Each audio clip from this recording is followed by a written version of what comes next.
hai mas aku lagi sama ini nih gitu. Udah gitu doang, terus habis itu jadi line-linean terus, BBM-an gitu, terus ya. gitu. Ya udah sampai akhirnya berlanjut deh pacaran. Karena gue itu makannya banyak, Zis.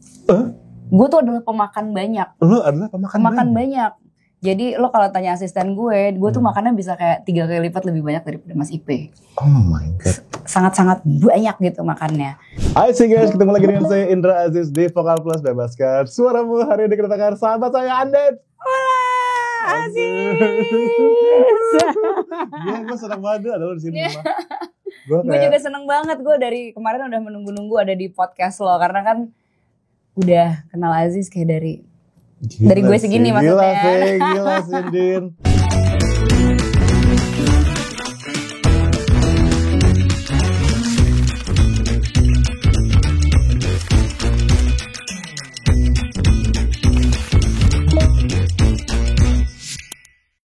Dari pertama kali lo keluar, ya kan? Dari pertama kali kita ketemu. Sampai kita akhirnya sampai di sini 25 tahun. Iya betul. Berkarya. Mungkin kita kenalnya juga udah sekitar hampir 24, iya. 23 tahun. Kita sudah melewati banyak hal. Ya. Dan gue juga sudah menyaksikan, Din, evolusi lo. Asik. Evolusi lo bermusik dari jazz banget, pop banget, sampai sekarang yang ujung-ujungnya kamu. Itu kayak, Andin tuh kayak apa ya? Sosok yang bisa fluid dan membuktikan guys bahwa seorang penyanyi itu gila, bisa versatile gila. Iya gak sih?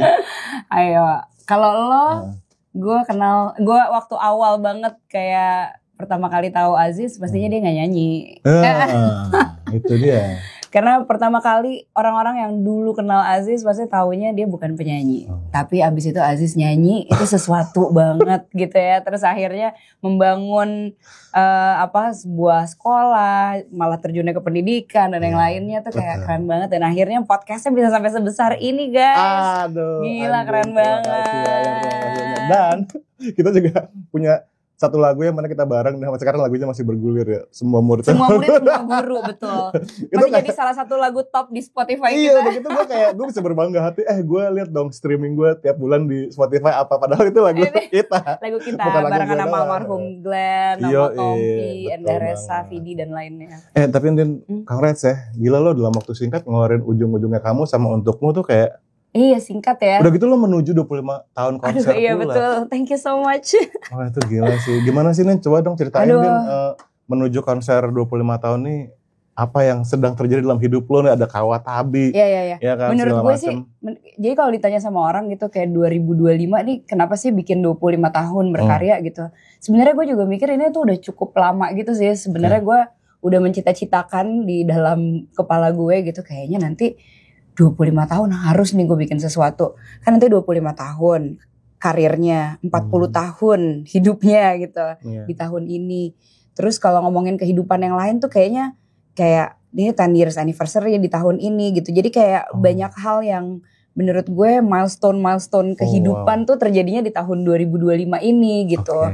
Terus ya kalau ngomongin 25 tahun berkaryanya, mungkin gue tuh lebih kepikiran gini sih. Kayak ya kalau silver anniversary kan di wedding aja kayak dirayain gitu kan. Jadi gue kepengen bisa men-celebrate inilah untuk gue dan untuk listeners gue gitu. Dan orang-orang yang selama ini udah ada dalam perjalanan karir ngelihat gue dari kecil gitu sampai sekarang gitu.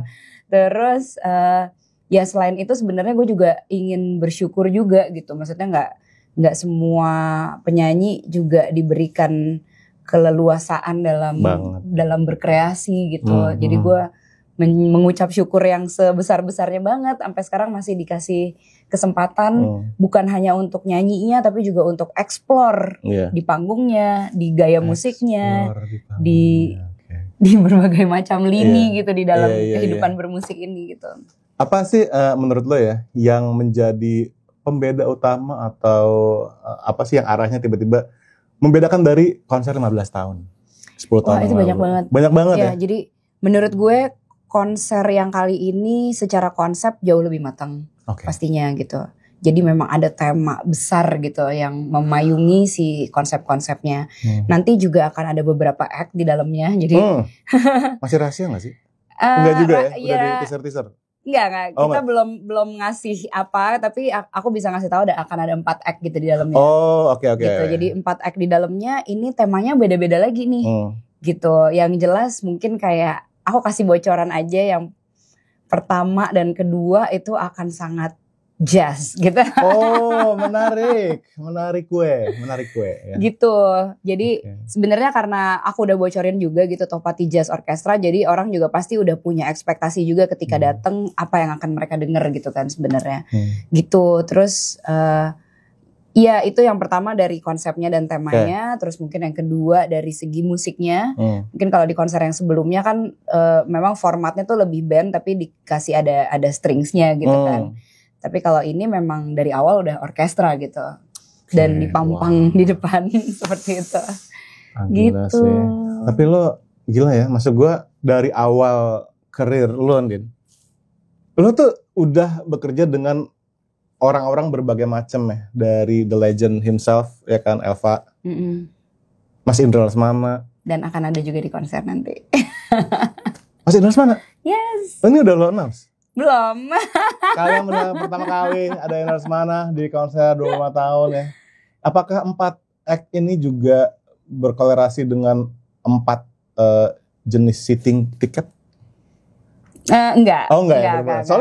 Soalnya nama-nama ininya. Seatingnya tuh kayaknya lucu-lucu gitu ya dari lagu-lagu atau album gue gitu ya. Ada Metamorfosa. Betul, ada Kinanti, ada Kirana, ada Gemintang, betul. Oke nih, gue pengen tahu ini buat teman, karena kayak gini, penonton Vokal Plus tuh banyak yang masih muda-muda juga, ya mungkin beberapa belum pernah datang ke sebuah solo konser yang benar-benar sebesar ini gitu. Apa sih yang kira-kira mereka bisa bawa pulang setelah nonton konser 25 tahun Andien? Iya. Jadi gue juga sebenarnya gini, dulu kalau gue nonton konser mungkin khususnya di Indonesia gitu ya, gue tuh jadi sangat terinspirasi untuk menuangkan apa yang ada di dalam kepala gue gitu untuk sebuah konser. Makanya konser kali ini gue juga mencoba untuk membuat menjadi sesuatu yang spesial. Makanya ada tema tersendiri yang kita sodorkan gitu ke. Jadi bukan hanya yaudah gue nyanyi ya gitu dari awal sampai akhir setlistnya ini gitu, terus nyanyi gitu. Gue berpikir kalau kayak gitu apa bedanya ya sama gue nyanyi di gig lain gitu selain mungkin dari musiknya. Nah tapi ini memang benar-benar ada tema yang dibawa gitu yang kayak naik turun dari setiap adegan gitu. Jadi ada adegan juga jadi kayak film gitu sebenarnya gitu. Gitu, itu yang membuat beda. Nah, dari awal sekali mengkonsepkan konser ini sebelum ada namanya pasti yang kita konsepin tuh adalah apa yang kita pengen dirasakan penonton ketika mereka pulang gitu. Itu yang pertama kali kita bicarakan di meja gitu. Gitu. Karena akan menentukan mood konsernya kayak apa. Apakah pengen nanti penonton terharu gitu atau kayak pulang dengan rasa gitu atau pengen pulang dengan rasa yang bagaimana gitu. Kalau dari gue sendiri, gue tuh kepengen karena konser ini merupakan sebuah syukuran dan perayaan, kepengennya penonton tuh pulang dengan perasaan amazed dan happy gitu loh. Catat tuh ya. Ada perasaan begitu yang wah gitu.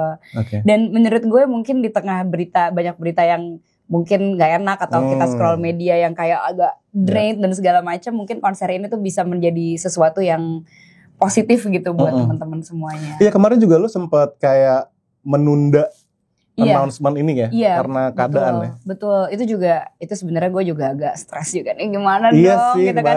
Sih. Kan jualan tiketnya juga jadi ketunda segala macam. Cuman ya udah, it is what it is.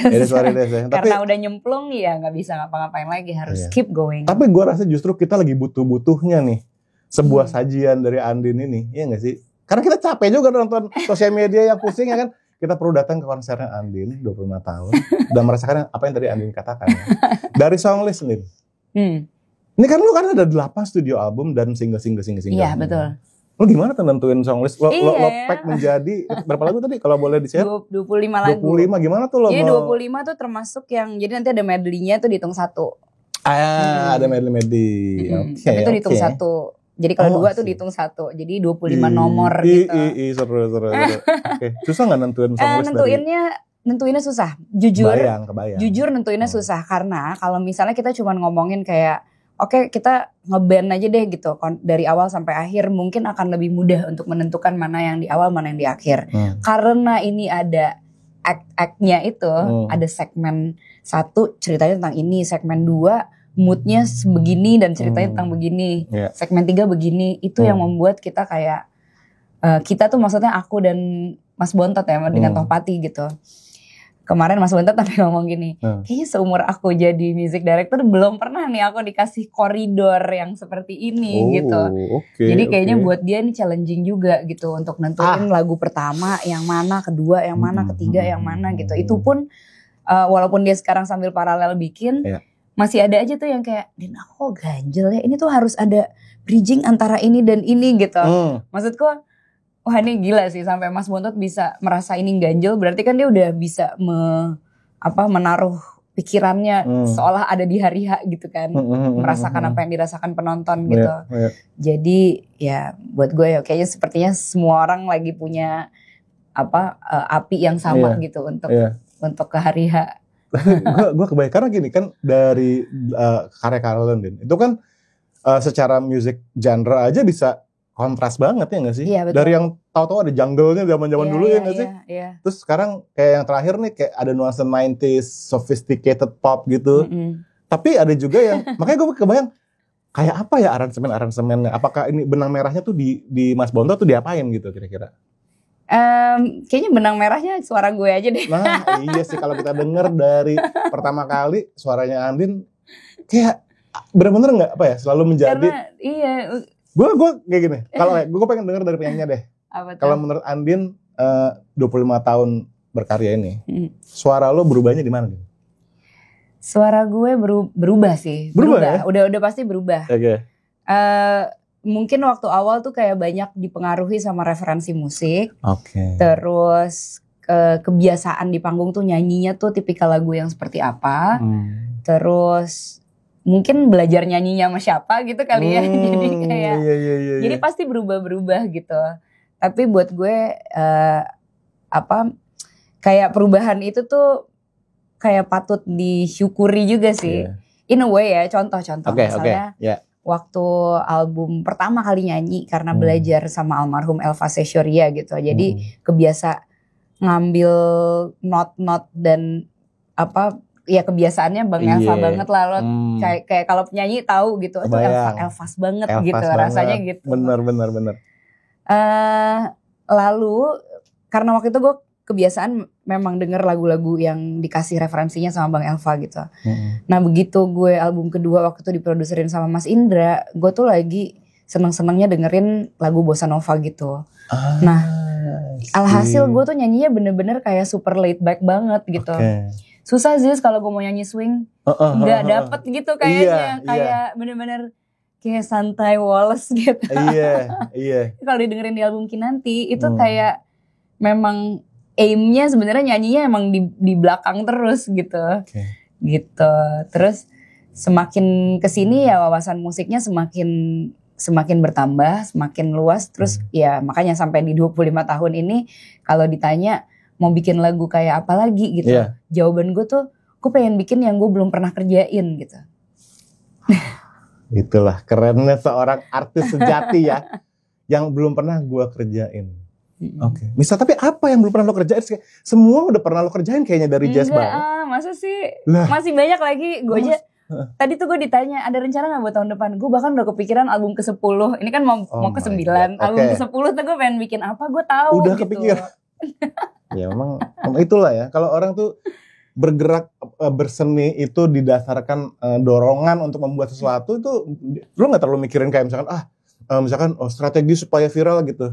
Kayaknya itu bukan hal yang nggak sih? Iya. Maksudnya pasti di kantor ada tim yang memikirkan strateginya gitu. Tapi buat gue keutamaan dari membuat karyanya ya adalah kepuasan gue dalam berkaryanya gitu.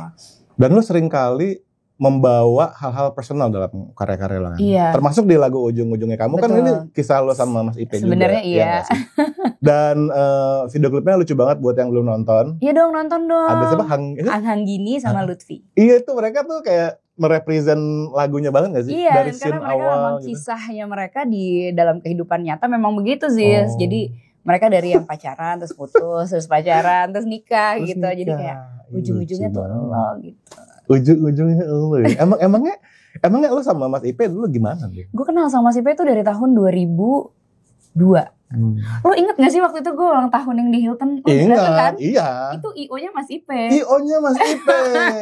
Itu pertama kali gue kenal sama dia. Oh gitu. Okay. Gitu. Ingat kan gue kayak ada foto lo sih sama Adra segala macam. Iya, ingat. Nah itu IO-nya Mas Ipe. Itu pertama kalinya gue ketemu sama Mas Ipe. Tapi along the way, maksudnya kita sama-sama tahu bahwa ada orang namanya Ipe gitu, ada orang namanya Andin. Ketemu misalnya kayak di acara karena dia fotografer kan. Terus misalnya ketemu, terus nanti mungkin agak lebih intens. Tapi ya udah aku pacaran sama siapa, dia pacaran sama siapa gitu. Ya, hidup masing-masing. Hidup masing-masing gitu. Terus ya udah. Kayaknya waktu itu gue lagi ngerasa kayak super desperate banget gitu. Gue ngerasa kok kayaknya gue kalau pacaran endingnya gak enak banget gitu semuanya. Terus gue bilang ke Tuhan gitu, masih ada gak sih kayak cowok di Jaksel ya gitu, Jaksel lagi gitu. Ya, masih ada gak sih cowok di Jaksel yang kayak yang gue tuh sebenarnya belum pernah dan gak tahu gitu dia exist atau gimana lah gitu. Terus udah gitu ya udah pacaran deh Mas Ibe. Setelah sekian lama masih hidup masing-masing dan kenalnya tuh udah ketemu lagi gimana kan? Itu 2012 ketemu laginya, berarti 10 tahun kemudian ya. Ketemu laginya super gak sengaja juga sih. Jadi waktu itu kayak dari temen gue terus bilang, jadi pertama kali ketemu Mas Ipe dia baru sepedahan, terus baru sepedahan dia ada di Rocket waktu itu, terus kayak Mas Ipe gitu udah. Terus beberapa hari kemudian temen gue bilang, gue baru aja kayak sepedahan sama Ipe, terus motoran atau pokoknya apalah gitu dia cerita. Gue tuh nyangka dia tuh sangat deket gitu dengan Mas Ipe, jadi gue langsung kayak WhatsApp, bukan Line waktu itu. Oh, nge-line. Nge-line. Hai Mas, aku lagi sama ini nih gitu. Udah gitu doang, terus habis itu jadi line-linean terus. Terus jadi Blackberryan terus, apa sih namanya kalau di Blackberry chatting dulu. BBM ping gitu terus gitu. Ya udah sampai akhirnya berlanjut deh pacaran. Tapi gue yakin banget nih banyak orang-orang yang nonton juga tertarik juga dengan ya hubungan lo sama Mas Ipe dan juga Kawat Tabi, yang mana kayak banyak inspirasi juga buat keluarga-keluarga di sana gitu. Tapi gue pengen tahu ya, sejak pertemuan pertama lo 12 pertemuan kembali yang pertama. Iya. Gimana sih? Kok belibet sih? Si 2012 itu. Sempet menjauh lagi atau udah tuh sejak itu udah there's no turning back gitu sampai sekarang? There's no turning back. Oke, berarti pertanyaan selanjutnya gini nih. Ini gue pengen nanya karena gue penasaran juga dengan topik. Menurut lo ada nggak sih soulmate? Soulmate ada sih menurut gue. The one, soulmate itu ada. Ada. Dan menurut lo ini buat lo adalah Mas Ipe? Iya. Oke, sekarang gue pengen tahu deh buat teman-teman ya, mungkin apa yang bisa pertanyaannya gini, apa yang bisa membuat seseorang bilang kayaknya orang ini deh soulmate gue?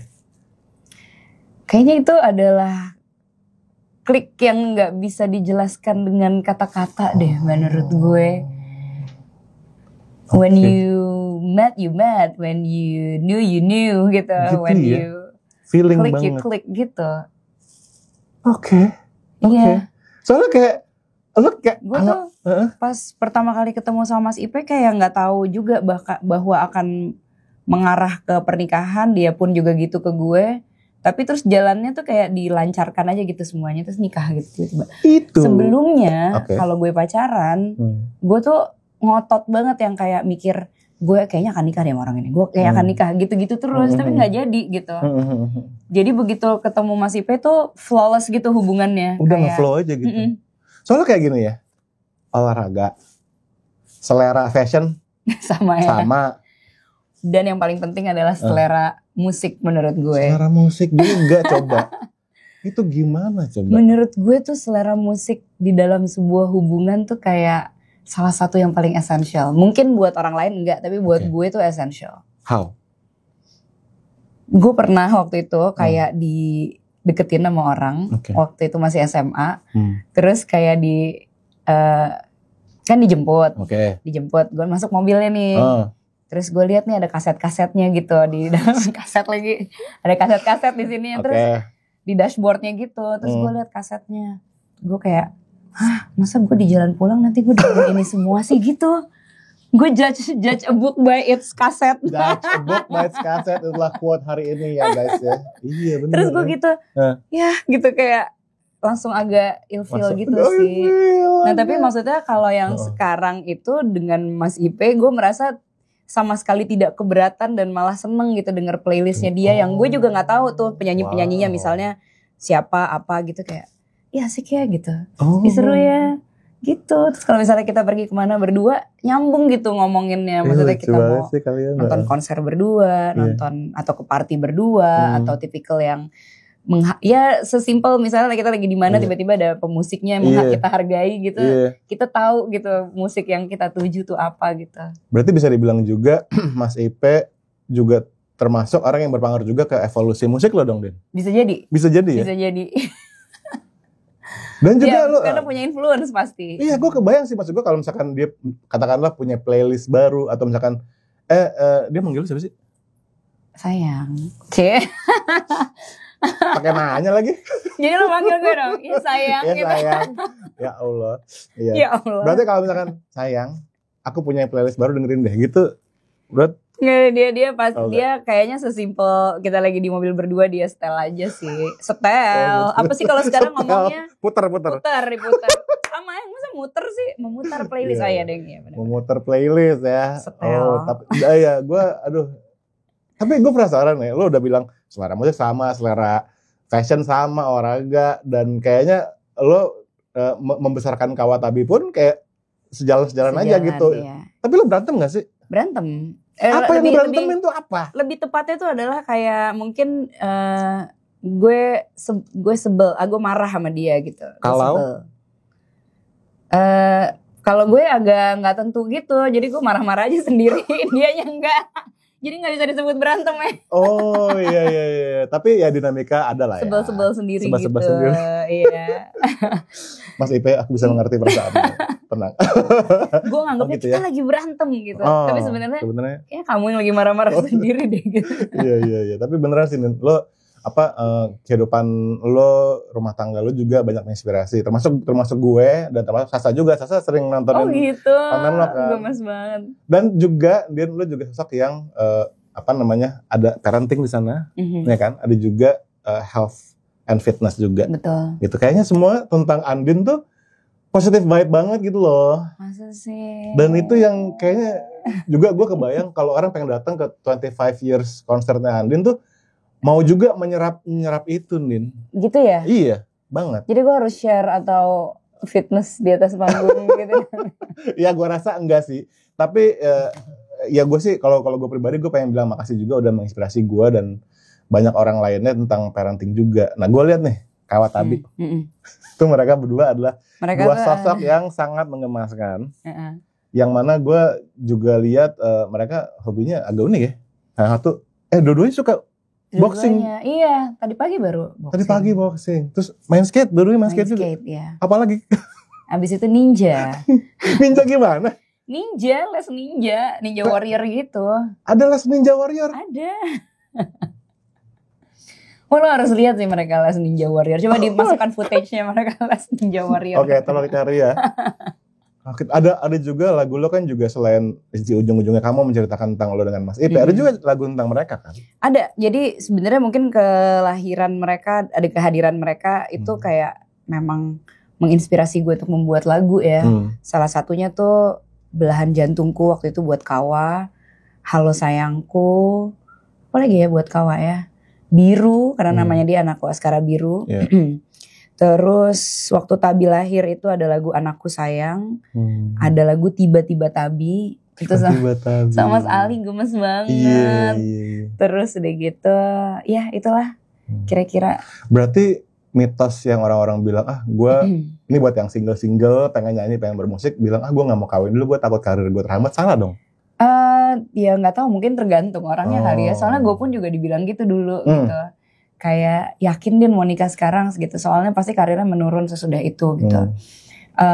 Ya gue nggak tahu sih, bisa iya bisa enggak gitu kan. Karena sebenarnya menurun itu kan satu itu sangat subjektif gitu. Menurun tuh seperti apa.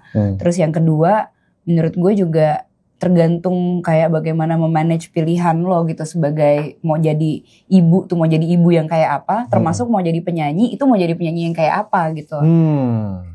Kebayang gak sih maksudnya gitu. Jadi lo kayak gak bisa mengeneralisir kayak nanti akan menurun gitu. Nah menurun tuh apa in terms of what gitu kayak. Jadi pastinya sesudah menjadi ibu gue pasti punya kayak pilihan-pilihan sendiri yang menurut gue mungkin jadi agak sedikit shifting gitu dibandingkan sebelum menjadi ibu. Oke, tadi Andin dengan family life gitu ya. Sekarang Andin dengan healthy lifestyle. Iya kan? Kita tahu lo juga adalah seorang penyintas ya. Iya. Apakah itu bagian yang mendorong lo untuk men-spread the gospel of healthy lifestyle? Salah satunya. Dan sekarang kan kebetulan ini bulan Oktober nih sekarang. Baru masuk bulan Oktober. Iya, it's a breast cancer awareness month juga. Gue pakai pink hari ini. Benar. Iya. Dan lagu yang bareng Raffi tadi itu buat untukmu. Ya, jadi ini tentang kakaknya yang sedang mengalami jadi berjuang breast cancer. Dan lagunya tuh untuk para caretakernya gitu. Keren. Gitu. Ya anyway, tapi kalau ngomongin kenapa sih shifting ke healthy lifestyle gitu ya. Dibilang shifting sebenarnya ini udah pola yang gue jalanin cukup lama juga, udah cukup konsisten lah gitu. Cuman awalnya iya karena sempet mengalami gitu tumor payudara di sebelah kiri pada masa SMA. Sesudah itu gue kayaknya mengalami beberapa kali rasa kayak penyakit yang menurut gue tuh kayaknya agak nggak masuk akal gitu. Misalnya gue pernah tifus sampai 5 kali dalam setahun. 5 kali dalam setahun sih tifus. Gitu. Kayak gak mungkin ya. Iya kan, jadi kayak bisa sih gitu. Tapi ya bisa gitu. Gue ngerasanya sih gue fit-fit aja, cuman ternyata enggak gitu. Bahkan mungkin kalau tanya Nikita gitu-gitu ya, zaman-zaman gue main sama dia dulu, itu tuh gue tuh ada kayaknya 2 kali nyanyi itu pakai infus. Pernah lo nyanyi pakai infus? Pernah. Di panggung? Di panggung. Gimana ceritanya nih? Jadi infusnya dicopot dulu. Jadi gue masih ada jarumnya karena gue harus balik ke rumah sakit sesudah itu. Gila sih itu. Gila tuh profesional banget. Tapi itu gak apa-apa Din waktu itu? Nah itu in a way ada yang bilang profesional, tapi gue mencoba untuk menjadi profesional. Beberapa orang bilang tapi lo maksain banget sih gitu. Gue juga ngerasa kayaknya gue juga emang maksain banget sih gitu. Tapi gila sih, gue masih inget banget soalnya tuh. Yang satu nyanyi di panggung, yang satu syuting video klip. Ada jarumnya di sini? Enggak, waktu itu jarumnya benar-benar dicopot waktu itu yang syuting. Tapi balik lagi ke rumah sakit. Tojos lagi. Gue seumur hidup ngelatih vokal, berhubungan sama penyanyi. Gue baru pertama kali denger ada penyanyi lagi tengah-tengah infus, mesti manggung dulu, terus balik lagi ke rumah sakit untuk diinfus lagi. Terus balik untuk syuting video. Syuting video itu lama loh ya. Iya lama banget. Pakai nunggu-nunggu, pakai make-up segala, terus balik lagi untuk diponpin lagi waktu itu. Astagfirullahaladzim, ya. Oke, ya gitu deh. Tapi gue kayaknya sih nggak mau lagi balik ke masa-masa itu ya. Maksudnya untuk saat ini, makanya tadi kan ditanya kenapa shifting ke healthier lifestyle. Itu bukan cuma fisiknya, tapi gue juga mentally mencoba untuk nggak seagresif dulu gitu, atau nggak forcing dulu gitu. Walaupun sebagai Virgo pasti ada aja yang kayak tadi ininya lecek nih harus diiniin dulu gitu. Iya. Tapi ya maksud gue sekarang semuanya tuh udah lebih tertata, lebih teratur, termasuk untuk healthy lifestyle-nya gitu. Mumpung kita masih di topik healthy lifestyle nih, gue kan penganut, gue juga selalu mendakwahkan bahwa penyanyi itu harus healthy. Karena instrumennya kan badannya dong. Iya betul. Nah sekarang apa sih rezim yang dilaksanakan oleh seorang Andin Aisyah? Yang pasti yang gue tau IF, Iya. Masih dong. Karena kan lu suka masih. Makan pertama setelah 18 jam gitu kan. Kenapa IF sih, Din? Emang apa sih? Oke, jadi kenapa intermittent fasting adalah karena gue itu makannya banyak, Ziz. Gue tuh adalah pemakan banyak. Lu adalah pemakan banyak. Jadi lo kalau tanya asisten gue tuh makannya bisa kayak 3 kali lipat lebih banyak daripada Mas Ipe. Oh my God. Sangat-sangat banyak gitu makannya. Makanya waktu itu ada pada satu hari gue kayak ngerasa kayaknya gue gak bisa deh makan sebanyak ini lagi. Tapi gue gak bisa diminta kayak menghitung kalori gitu-gitu. Jadi sepertinya gue coba deh melakukan intermittent fasting gitu. Nah, gue pun juga ngerasa intermittent fasting 12 jam aja tuh udah lama banget buat gue. Karena biasanya gue kayak dalam hitungan 9 jam gue udah makan lagi gitu. Jadi sebelum tidur ada asupan, bangun tidur ada asupan gitu. Cuman ternyata boleh deh kita coba 12 jam walaupun itu berat banget buat gue gitu. Tapi ternyata alhasil setelah di stretch waktunya bisa 13 jam, akhirnya bisa 14 jam. Ini by proses ya. Bisa 16 jam, 18 dan 20 dan seterusnya gitu. 20 jam pernah? Sampai 48. 48 jam fasting gitu. pernah? Jadi aku kayak 48 jam biasanya aku lakuin setiap 2-3 bulan sekali. Jadi sekali aja. Tapi biasanya kalau 24 jam itu bisa aku lakukan setiap bulan. Setiap bulan sekali kalau aku. Oh my God. Itu gimana rasanya? Maksudnya menyiksa kah atau? Awalnya karena kita masih belum tahu apa yang akan kita capai. Jadi rasanya kayak aduh gue mau menuju kemana nih gitu kan. Tahu gak sih kayak lari tapi gak ada tujuannya. Tapi kalau kita tahu bahwa tempat di sananya itu ternyata indah sekali gitu. Rasanya juga enak banget. Ya kita udah lebih mudah gitu ya. Untuk melakukan si 24 jam itu. Gitu sih. Tapi lama-kelamaan setelah gue udah melakukan ini selama beberapa bulan. Terjadilah kerontokan rambut waktu itu.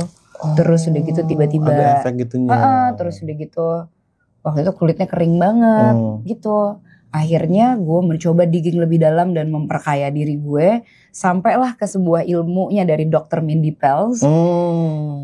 Namanya bukunya adalah Fast Like a Girl. Jadi caranya perempuan berpuasa ternyata berbeda dengan caranya laki-laki. Gitu. Jadi kalau perempuan itu berpuasa dengan jendela makan yang dipengaruhi oleh cycle hormonnya dia gitu. Cycle bulanan. Iya. Nah, cycle bulanannya itu kan mempengaruhi hormon kan. Iya. Jadi dia ada beberapa fase di situ yang kalau misalnya di fase yang ini puasanya tuh boleh dari segini sampai segini. Jadi intinya bisa melakukan long fast. Iya. Di cycle yang ini atau fase yang ini dia boleh nih cuma sampai 15 jam nih paling lamanya. Gak boleh lebih gitu. Terus nanti dia balik lagi ke awal long fast. Dan kalau kayak sekarang nih kayak gue sedang tidak boleh melakukan intermittent fasting. Atau paling lama boleh tapi paling lama di 13 jam. Gak boleh lebih. Oke. Itu hormon juga ya, kalau wanita tuh berarti beda ya, harus mikirin itu juga berarti ya. Iya benar. Dan kalau kita melakukan sesuai hormon dan makannya juga sesuai dengan hormon. Jadi baik fastingnya maupun makannya itu justru akan membantu kita menjadi lebih kalau perempuan whole gitu ya. Apalagi perempuan di atas usia 40 tahun kan dia akan menghadapi fase perimenopause, terus fase-fase yang lain lah gitu. Terus kayak kesehatan rambut, kesehatan kulit, kesehatan organ, itu semua dipengaruhi dari itu semua gitu. Oke, berarti buku yang lo rekomendasiin tadi ya, si Mindy Pelz itu. Kalau belum dapat bukunya coba tontonin YouTube-nya dari awal sampai akhir. Yes. Oke ya, nih gue yakin Sasa juga pasti tertarik banget nih. Oke, tapi kan gini nih, lo kan setahu gue, lo gak pernah overweight ataupun gemuk atau apapun gitu. Berarti kan lo melakukan ini bukan untuk ngurusin badan. Iya. Jadi makanya banyak orang-orang yang protes apalagi sih gitu. Tapi terus sebenarnya waktu aku pertama kali ngelakuin intermittent fasting tuh berat gue tuh 44. Sekarang 48. Jadi kayak lebih berat dong sekarang gitu. Jadi intinya gue tuh bukan melakukan intermittent fasting untuk menguruskan badan. Tapi untuk kesehatan. Untuk kesehatan, jadi semacam terapi. Iya, fasting kan bagus untuk kita autophagy-nya. Terus udah gitu untuk kita, ya selain regenerasi sel, kita juga regenerasi banyak hal lah gitu. Keren sekali. Ketahanan tubuhnya, imunitasnya dan yang lain-lainnya. Tapi ketika di eating window, lo makan apapun atau? Nah, di eating window-nya pun juga gue tuh memprioritaskan makan yang dibutuhkan oleh tubuh gue dulu. Itu prioritas gue. Kalau gue mau makan yang tidak dibutuhkan oleh tubuh, gue akan makan itu sesudahnya berarti. Kayak combro gitu? Combro gue bisa makan, tapi pasti misalnya gini nih, gue udah berbuka nih. Tapi berbukanya gue tuh udah pasti harus ada fibernya, harus ada good fatnya, harus ada proteinnya. Good fat, protein itu dulu. Itu prioritas. Dan kenyang. Oh, itu sampai beres sampai kenyang. Iya. Baru abis itu, ada combro enak, boleh deh gue cobain gitu. Wah ini tips dah keren sekali guys. Karena kalau enggak, bisa lo lapar makan combro bisa habis 10 sih. Iya bener, kalau kita belum isi ya kan. Terus kita sikat yang kayak gitu-gitu, kita malah jadi ngaco gitu. Iya bener. Jadi pastiin yang prioritas dulu kita masukin, itu bener, baru deh. Iya, itu udah kuncinya. Anak-anak gue pun sekarang juga kayak gitu sekarang. Gitu ya? Iya, karena itu untuk menjaga ini. Jadi kalau misalnya anak-anak itu, kan kebiasaan kita, kalau orang tuanya udah pada tahu lah, misalnya kayak breakfast misalnya atau berbuka puasa jam berapapun tidak harus sarapan pagi, paling enggak kita harus makannya yang savory dulu. Savory dulu. Telur dulu atau protein dulu, misalnya protein selain telur gitu ya. Supaya kita tuh menjaga stabilitas gula darah gitu kan. Jadi kalau misalnya kita makan sereal dulu yang ada kan fluktuatif seperti itu. Nah, kadang-kadang kita lupa jadi orang tuanya gitu tapi anaknya nggak begitu gitu. Sehingga anaknya juga jadinya mungkin secara mood juga lebih naik turun, terus secara cravingnya juga lebih craving banget gitu. Jadi harus disamain sih menurut gue. Walaupun mereka tidak melakukan intermittent fasting ya, tapi secara makanan intinya kalau mereka mau makan manis ya sesudah mereka makan yang benar dulu gitu. Kalau gue nih, kalau setahu gue ya. Kalau lo gimana? Nah, gue juga kurang lebih begitu sih. Cuman apa ya? Kalau gue emang tujuannya pengen lose weight. Cuman pernah sih dengan intermittent fasting gue pernah lose weight lumayan banyak. Tapi kayaknya badan gue adjust sendiri lama-lama. Memang. Jadi memang apa yang gue pelajarin sih. Ini jadi intermittent fasting itu kan sama kayak lo olahraga sebenarnya, sama kayak lo weight training, sama kayak lo lari gitu. Dia memberikan stressor ke badan, gitu. Jadi ketika badan itu diberikan stressor yang sama untuk waktu yang cukup panjang, badan akan melihat itu sebagai sebuah kebiasaan atau habit. Coba lo weight training gitu, lo angkat beban 10 kilo, tapi lo lakuin selama 3 bulan. 3 bulan pertama, wah turun nih gitu. Terus lo terus aja 10 kilo. Yang ada kan lo stuck. Iya. Karena badan lo ngerasa itu sebuah kebiasaan. Benar. Yang lo harus lakuin apa? Rest dulu. Jangan tiap hari. Abis rest nanti lo tiba-tiba masuk tuh ke beban 15 kilo. Gitu. Nah, intermittent fasting pun seperti itu. Lo gak bisa ngelakuin sesuatu untuk waktu yang lama. Karena akan stagnan. Lo harus ada istirahatnya dulu. Nanti abis itu lo gas. Misalnya lo biasa 18 jam. Lo istirahat dulu. Nanti lo gas tiba-tiba 24 jam. Tapi besokannya jangan 24 jam lagi. Mungkin 16 jam besokannya gitu. Kita nge-trick badan kita tuh ya. Iya. Gitu. Oke, Nir. Ini menarik nih.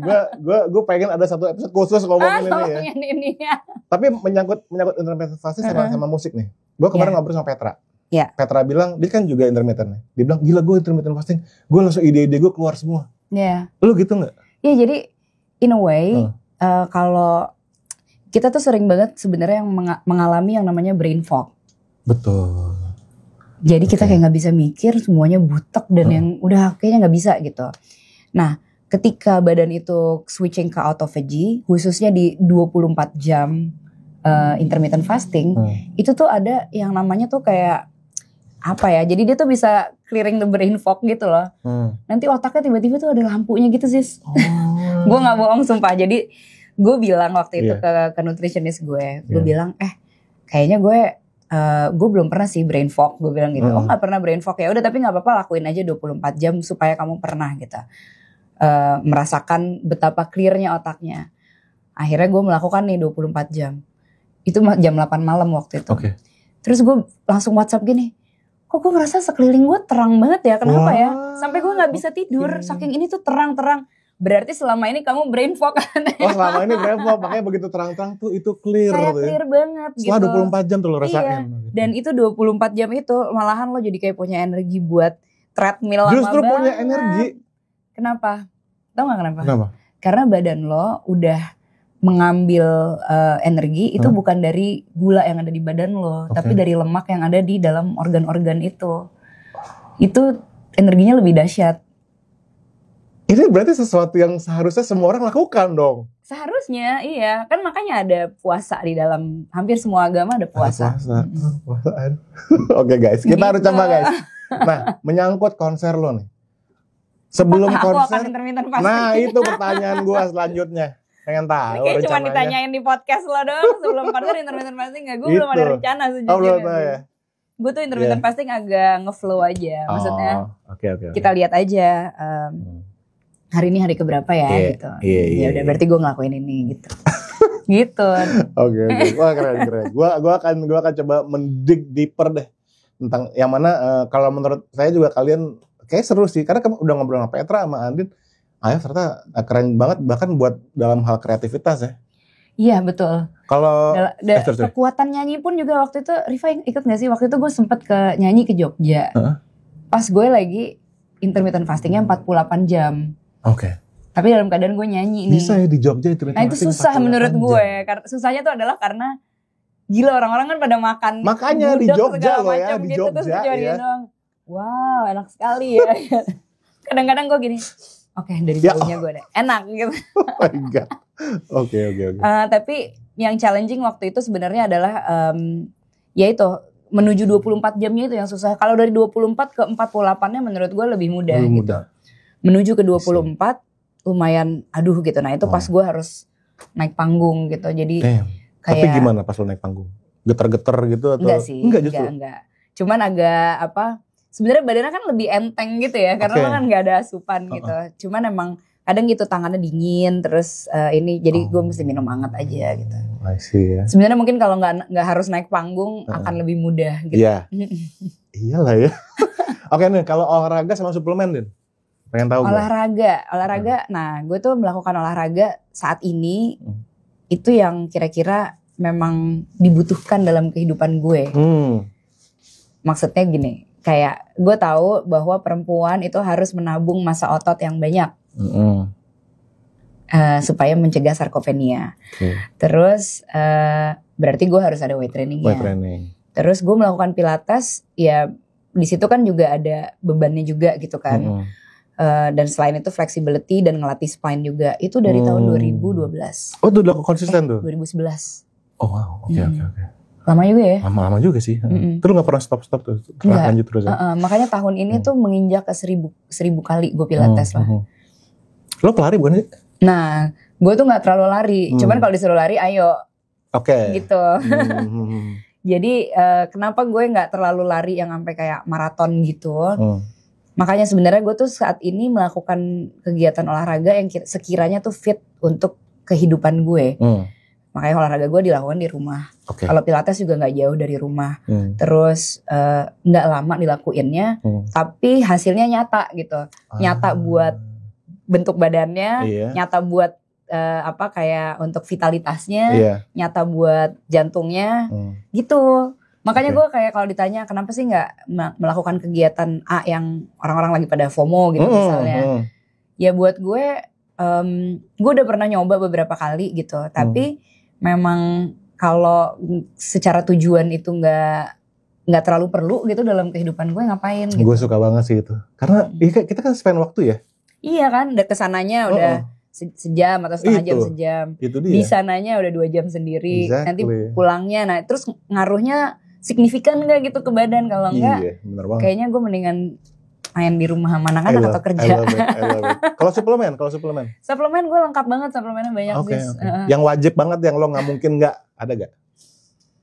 Iya semuanya itu, zinc, vitamin C, magnesium, terus segala mineral itu, terus vitamin D, vitamin B, banyak banget. Itulah. enak, Terus ada tambahan-tambahan lagi gitu yang kayak misalnya pagi-pagi daun kelor, terus ada kunyit gitu-gitu tuh. Tetap gue masukin ke dalam rezim. Berarti ada yang tradisional juga ya? Nah menuju konser lo nih, ada persiapan khusus nggak dari sisi fisik dan kesehatannya nih? Sisi fisik sih gue berusaha untuk latihan lebih intens. Tapi gue juga gak mau maksain diri gitu. Kalau kayak tadi gitu kan gue dari pagi banget. Kalau dulu mungkin gue udah jam 3:30 olahraga gitu kayaknya. Sekarang enggak ya. Deh. Mendingan gue chill gitu hari ini. Gue kebayangnya 25 lagu di panggung, ya kan lo harus interaksi. Energinya kan butuh energi yang gede banget gitu loh mempersiapkan. Betul. Pasti persiapan fisiknya iya, gitu. Persiapan suaranya iya juga, persiapan mentalnya juga terutama sih. Oke. Gitu. Ini pertanyaan terakhir regarding healthy lifestyle ya. Healthy lifestyle itu kadang-kadang bisa menjadi sebuah ideologi yang menimbulkan perdebatan gitu. Lo kan sangat publik tentang gaya hidup lo kan. Pernah nggak didebat netizen gitu? Ya apaan nih gaya hidup apa nih gitu? Pernah dulu awal-awal kali ya. Oh gitu. Maksudnya gini, kadang-kadang tuh waktu awal-awal gue sharing gitu, mungkin terlalu berlebihan nih tidak baik atau. Oh ada yang ngomong gitu? Ada aja. Cuman sebenarnya kadang-kadang tuh mereka kan akhirnya ngelihat sendiri gitu ya. Iya.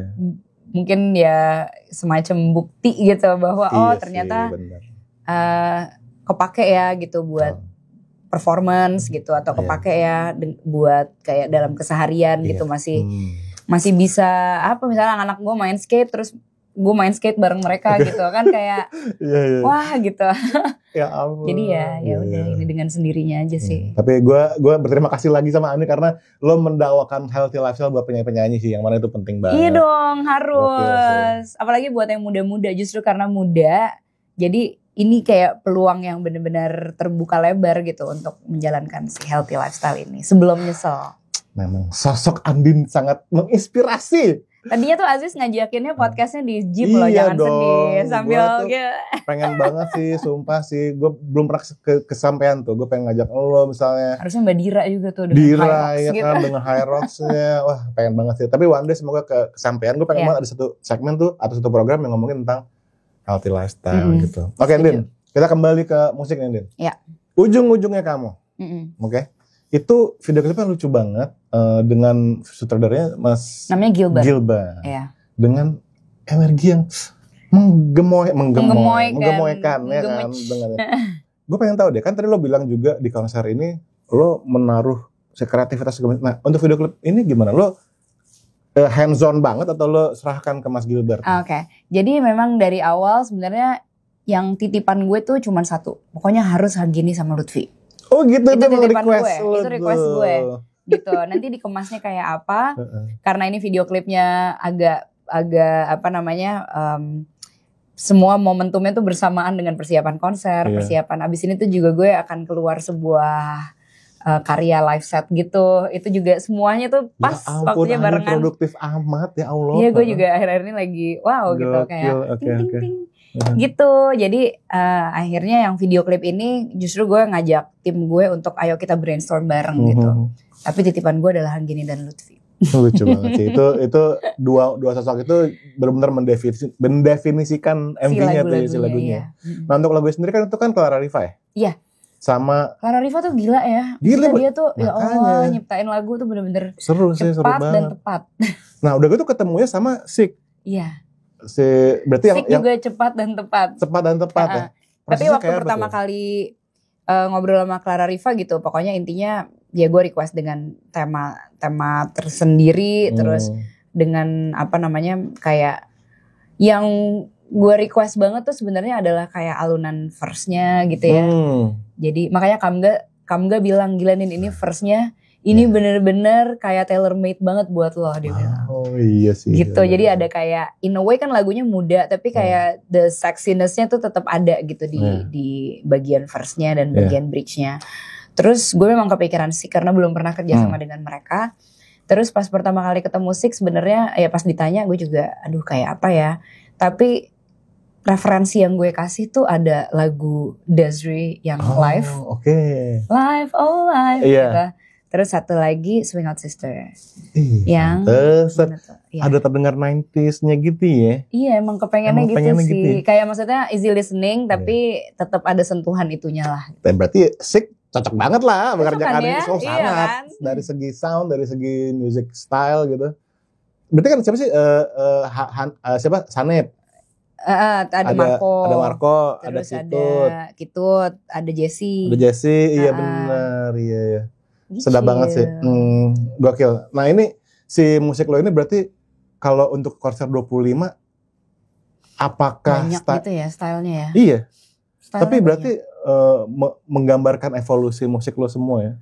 Bisa jadi gitu. Bisa jadi gitu karena memang gue tuh nggak merasa kayak bisa didefinisikan oleh satu jenis musik tertentu gitu sebenarnya. Karena kalau didengerin di Spotify gue aja mungkin kayak jenis musiknya beda-beda. Tapi gue seneng, maksudnya berarti gue mungkin merasa tidak terasosiasikan atau tidak terkotakkan dengan kayak. Iya, benar. Tapi maksudnya bahwa gue seneng nyanyi lagu jazz, gue seneng. Gue mungkin kalau ditanya yang paling seneng tuh gimana, pasti nyanyi standar sih. Maksudnya gue so happy. Maksudnya kayak berapa hari lalu gue ada gig barengan sama Natasha Elvira kayak anak-anak manajemen gue yang Gen Z itu belum pernah lihat gue nyanyi lagu jazz. Terus begitu mereka denger, gila banget. Padahal aslinya begitu padahal. Emang kayak gue tahu ini tempat gue pulang tuh di sini gitu. Makanya gue kan nonton lo juga terakhir di Bali sama Joey kan. Sama Joey ya. Iya gitu. Cuman kan menurut gue sebagai seorang manusia gitu, gue merasa kayak gue tuh seharusnya memang fluid gitu. Bisa mencoba apapun yang gue inginkan. Dan keren banget sih. Iya benar-benar. Gitu. Jadi ya rasa-rasanya justru mumpung masih bisa, masih ada waktunya, masih ada kenalannya, linknya masih banyak, masih cocok, masih mampu, masih punya fasilitasnya, kenapa enggak gue coba gitu. Karena mungkin suatu hari nanti di saat gue mau dan enggak ada itu semua, mungkin gue akan ngerasa stuck gitu. Jadi gue akan nyoba sebanyak-banyaknya sekarang. So cool, Andin, congrats banget ya ini lagu-lagu lo, terus konser lo tuh kayak dan segala macam tentang lo tuh very inspiring, very positive vibe. Dan gila lo doing so much buat music Indonesia sih kalau menurut gue. Kita harus bikin sesuatu dong sih. Harus sih. Kita terakhir keluar rumah. Tapi kita terakhir bikin tahu yang lo nyanyi astaga gua akapelain gitu. Pas lagi pandemi ya. Andin, ada nggak nih kira-kira dari menuju acara lo nih, konser lo tanggal 15? Ada nggak yang belum tersampaikan nih buat teman-teman nih? Yang belum tersampaikan ya. Kayak menurut gue sih lo udah mesti datang aja sih. Datang lah. Karena gue agak gak bisa menjelaskan dalam bentuk kata-kata gitu apa yang akan gue sajikan. Kayak harus nonton sendiri, lihat sendiri dan experience ini sendiri gitu. Experience itu dia. It's an experience. Bukan cuma dengerin musik doang, nonton ini. Tapi it's a whole experience ya gak sih? Yang mana gue ngerasa kita lagi butuhin banget di masa-masa sekarang. Kita butuh inspirasi dari seorang Andin gitu ya. Nah Andin, biasanya gue selalu minta tamu-tamu gue untuk kasih semangat karena banyak banget yang nonton ya. Gue pengen juga bikin lagu, gue pengen juga jadi artis terkenal yang menginspirasi orang gitu. Gue pengen Andin memberikan kata-kata semangat nih buat penonton-penonton nih. Semangat buat teman-teman semuanya yang dalam proses berkarya untuk menjadi seorang musisi atau bercita-cita untuk jadi seorang penyanyi, mungkin dengan langkah-langkah yang lebih besar lagi. Aku mau ngasih semangat, aku bisa bilang bahwa setiap langkah kamu itu matter. Whether itu langkahnya kecil atau langkahnya mungkin belum sempurna atau mungkin masih banyak dapat revisi dari orang-orang gitu. Tapi itu matter banget gitu karena langkah-langkah kecil kamu di hari ini yang akan nentuin seperti apa kamu di depannya. Karena setiap gagalnya, setiap jatuhnya itu akan berguna banget buat kamu. Itu adalah ruang kelas untuk belajar gitu. Tidak hanya untuk belajar mengenai skill atau teknik membuat yang lebih sempurna gitu, tapi justru kayak yang diperlukan adalah mental yang lebih kuat untuk bisa berada di titik itu nanti. Mental yang lebih kuat, guys. Bener banget, Andin, Aisyah. Thank you so much. Terima kasih sih sudah hadir di podcast hari ini, dan pastikan kita bertemu nanti tanggal 15 November. Dia di mana venue-nya? Di Istora Senayan. Istora Senayan, guys, jangan. Yeay, Aziz harus datang. Mbak datang dong. Nggak boleh 15 November ya. Kita nonton Andin sama-sama, oke? Andin, kita biasanya gue menutup dengan kata-kata bebaskan suaramu sama-sama. Oke. Oke, 1, 2, 3. Bebaskan suaramu. Bye-bye. Bye. Andin, thank you so much. Thank you, Zin.